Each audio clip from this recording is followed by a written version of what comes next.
태풍 바비가 제주도 서쪽 해상을 지나 더 속도를 내고 있습니다. 이제 서해가 점차 영향권에 들겠습니다. 피해가 우려되는 지역 어딘지 재난방송센터 연결해 자세히 알아보죠. 김민정 기자, 바비의 지금 경로를 토대로 볼 때 어떤 지역들이 태풍 영향권에 들까요? 네, 태풍 바비 이제는 제주도를 지나서 목포 인근에서 북상하고 있습니다. 보라색으로 표시된 남해안과 서해안 지역 지금 순간 최대 풍속이 초속 10에서 30m에 달하는 강풍 불고 있고요. 또 태풍이 이동하면서 점점 서해안에도 강풍이 부는 지역이 늘고 있습니다.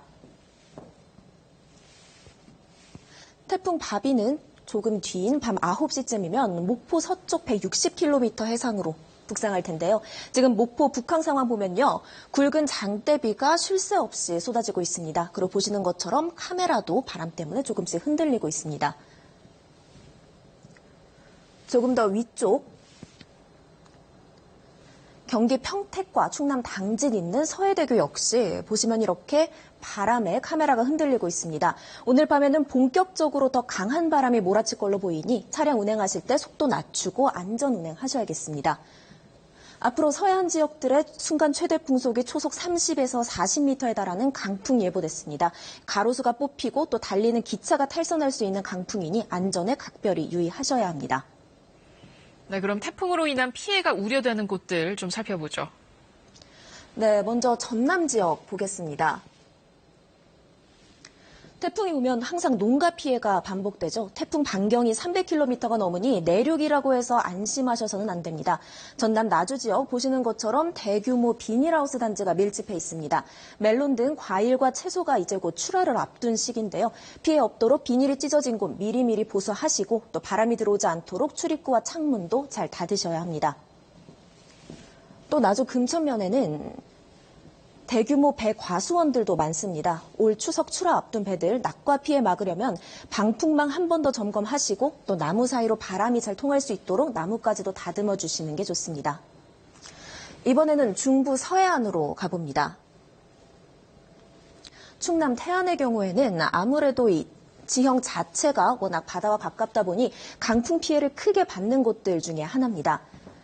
특히 해안가와 인접한 내륙 지역에 인삼밭이 곳곳에 밀집해 있습니다. 이 검은색으로 보이는 부분이 인삼을 덮었던 차광막인데요.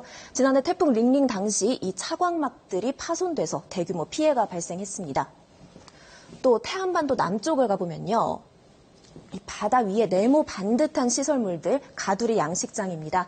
역시 지난해 태풍 링링 때 이 시설물들이 파손되고 유실돼서 큰 피해를 입었는데요. 오늘도 태풍 영향으로 강풍과 함께 또 이 바다 물결이 강하게 일 것으로 보여서 피해가 우려되는 상황입니다. 네, 이번 태풍이 바람이 강한 태풍으로 알려져 있는데 비도 많이 동반하고 있습니다. 비 피해 우려 지역도 짚어볼까요? 네, 전라도 지역의 많은 곳은 내일까지 최대 250mm의 비가 예보됐습니다. 특히 일부 지역은 지금 시간당 20에서 25mm 사이의 비가 내리고 있는데요.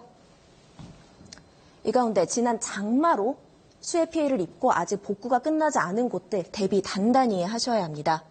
특히 6개 마을이 침수되고 이재민 300명이 발생했던 이 전북 남원 금지면의 경우 지형적으로 보면은 이렇게 섬진강 수계와 맞닿아 있기 때문에 강 수위가 상승하는지 여부를 계속해서 꾸준히 살펴주셔야 합니다.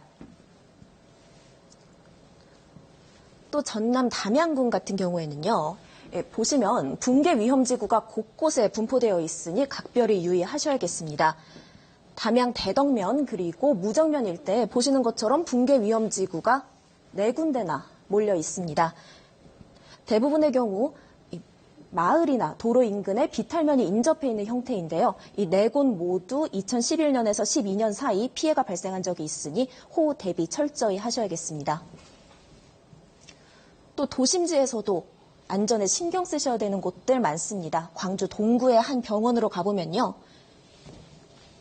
이 병원 뒤편 인공 비탈면 같은 곳이 붕괴 위험이 특히 큽니다. 안반이 약해서 전에도 이곳에서 낙석사고 발생한 적이 있는데요. 호우 시에는 이런 위험 지역 근처로 접근하시면 안 됩니다. 지금까지 재난방송센터에서 KBS 뉴스 김민정입니다.